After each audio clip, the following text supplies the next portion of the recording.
بسم اللہ الرحمن الرحیم الحمد للہ رب العالمین والصلاة والسلام علی رسولہ الکریم اما بعد۔ مشاہدین کرام، السلام علیکم ورحمۃ اللہ وبرکاتہ۔ آج میں آپ کی خدمت میں کتاب نعمت المنان مجموع فتاوی فضیلت الدکتور فضل الرحمن سے ایک اہم مسئلہ افطار کے تعلق سے لے کر حاضر ہوا ہوں۔ مسئلہ ہے کہ افطار کا وقت اور اس میں تعجیل۔ آپ رحمہ اللہ سے سوال کیا گیا کہ افطار کا وقت کیا ہے اور اس میں تاخیر افضل ہے یا تعجیل؟ اس سوال کے جواب میں استاد محترم ڈاکٹر فضل الرحمن المدنی رحمہ اللہ نے فرمایا کہ جب سورج غروب ہو جائے اور مشرق سے رات کی سیاہی نمودار ہو جائے تو افطار کا وقت ہو جاتا ہے۔ رسول اللہ صلی اللہ علیہ وسلم نے فرمایا اذا اقبل اللیل من ها هنا وادبر النهار من ها هنا وغربت الشمس فقد افطر الصائم، متفق علیہ۔ یعنی جب رات یہاں سے آ جائے، یعنی پورب سے سیاہی نمودار ہو جائے اور دن یہاں سے پیٹھ پھیر لے اور آفتاب غروب ہو جائے تو روزے دار کے افطار کرنے کا وقت ہو گیا۔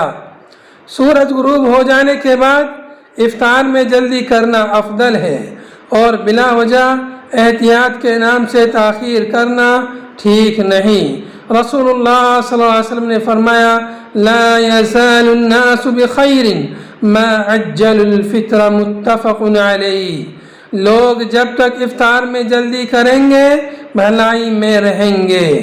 اور ایک حدیث میں ہے لا يزال الدین ظاہرا ما عجل الناس الفطر لأن اليهود والنصارى يؤخرون، رواہ ابو داود وابن ماجہ واسنادہ صحیح۔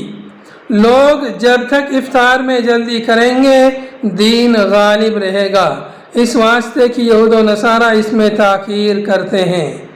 اور ابو عطیہ رضی اللہ عنہ فرماتے ہیں کہ میں اور مسروق رحمۃ اللہ علیہ حضرت عائشہ رضی اللہ عنہا کے پاس گئے اور عرض کیا کہ اے ام المؤمنین، محمد صلی اللہ علیہ وسلم کے دو صحابی ہیں، ان میں سے ایک افطار اور نماز میں جلدی کرتا ہے اور دوسرا افطار اور نماز میں تاخیر کرتا ہے۔